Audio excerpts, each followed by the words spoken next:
Good morning, you guys, and greetings from Dixie. I hope you guys are doing well. My name is Rafael Eledge, and I'm from Relics.com in Savannah, Tennessee. In case you hadn't watched any of these videos before, I talk about old stuff that I really love, and most of the time when I do it, it's for sale and you can own it. Today, we're going to talk about a really interesting Civil War era belt buckle. There aren't a lot of military things that you see that were used for about 100 years. Yep, 100 years. There was a pattern of belt buckle that was used for about 100 years by the U.S. Navy. In 1852, they decided they were going to change the regulations for officers' belt buckles for the U.S. Navy. And at that time, there were 1,460 officers, including 400 midshipmen. Not a lot. So on March 8, 1852, the U.S. Navy contracted with Ames Manufacturing Company in Massachusetts, biggest sword maker in the 1800s, one of the best ones too. They contracted with them to do 500 swords. Not only did they do the swords, they did the swords, the scabbard, the belt, and the buckle. What's rare about it, the sword shows up with the date on it, and it's got inspector marks. Very, very, very few of the naval buckles like this and like that will you ever encounter that have inspector marks. It's believed that these buckles accompanied that first order of swords and scabbards. How do you know that? Glad you asked. I'll be glad to tell you. Because if you take the buckle apart, and these are called tongue and wreath buckles, two-piece buckles, they're easy on and off to take off the sword belt itself. When you open that up on the top part, it's got this. It's got P, where it was proved being good enough to take into military service. It's got some initials down below it. If you notice, it's RBH, and that's for Robert B. Hitchcock. And he was a commander in the Navy, and he's the guy that approved the inspection of it. And it's, as far as I know, the only one that shows up inspected. We believe it went with that Ames contract. They had, at the outbreak of the war, they still hadn't added many naval officers. There were 1,550 of them at the outbreak of the war. 370 of those cats decided, I'm leaving, I'm going to the Confederacy. So you still didn't have a huge Navy at the start of the war. By the end of the war, I thought this was interesting, and I'll tell you where I got this information from in a minute. At the end of the war, 6,700 naval officers. They went from 1,550 minus the 370 that went to the South and ended up with 6,700 officers in the U.S. Navy. Where did I get that information? I'm glad you asked, because it's going to help you out in the future. There is a book out there written by a nice guy, Peter Tweet, and he was the naval buckle collector, had a lot of cool swords. I've been fortunate enough to have several pieces out of his collection over the year. But he wrote this book, that book there. Eagles and Anchors, the belts and belt plates of the U.S. Navy and Marine Corps, 1780 to 1941. 1941. What happened then? Seems like some Japanese decided that they needed to start a ruckus, and they started it in Pearl Harbor, and it lasted about 4 more years. 4 years. Civil War lasted 4 years. I think. But reason I say World War II, in 1941, 1945, they were still using a variation of this buckle during World War II. They state in his book, and it's got a great chapter on it, these are the model 1851 pattern belt buckles. They use it on up into World War II.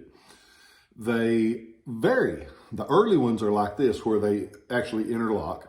And one thing that you look for on these, the very earliest ones have the tongue. It's a cast tongue, and put onto that is a disc, and the disc is what has the eagle design, and that will be the same throughout. It'll have 13 stars. It'll have the eagle perched on the anchor, the naval insignia. Beautiful buckle, Man, they're pretty. And even the ones from World War II are pretty. But the later ones, this is a true interlocking two-piece buckle. The later ones, they realized they call it a false two-piece. It just snaps on in the back like a regular buckle. But these early ones are actually interlocking. So it's a great buckle, really pretty, a lot of variations because in that 4-year time frame, they increased over 5,000 officers. So you had to equip all of them. And so go on, it's a neat book. If you get a chance to get it, I think they're out of print and there wasn't a lot of them printed to start with. So it's not a cheap book, but it's well worth having if you have an appreciation for naval pieces. I've always liked naval pieces because they're a lot of high quality and a lot of really cool variations. There are a couple of friends of mine that set up naval displays at the Civil War shows, and I always enjoy them because they're really cool. But this buckle I love. And if you notice on the back of it, it looks like it's dirty. That ain't dirt. Nope, nope, nope, nope, nope. Ain't dirt. That is put there. It's lacquer. And why would you lacquer a buckle? Because the brass will mark if it's a white leather belt, it will mark that leather, and the lacquer was to prevent the brass from rubbing against the belt itself. You see that on several different styles of buckles because it was a way to protect it. Some of the buckles would actually use other leather on the back to add as a buffer zone between the lead on the back of the buckle or the brass as well to protect that leather from marking. But this one, I think in 30 blah blah years that I've been in business, this is the second or third one that I've been able to offer. Got it the other day and I was like, man, I got to get that one because that is a beauty.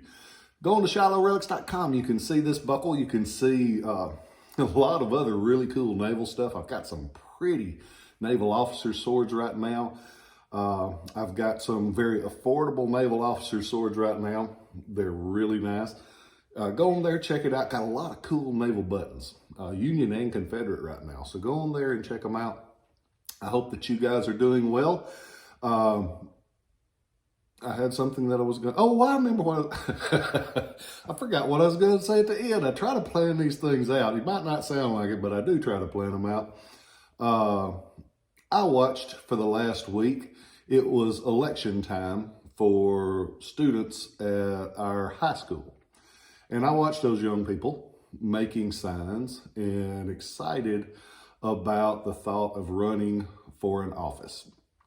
And we just finished our local elections here for the primaries. And it's interesting to watch the friends that I had running for local offices in the county were excited, but it was more dread, hoping to get a job.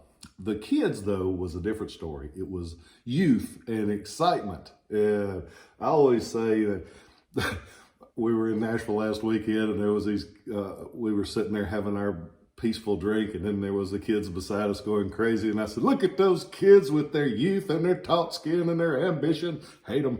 I'm just kidding. But it was, the difference is older people versus younger people. And to see that excitement that the kids had, it was cool.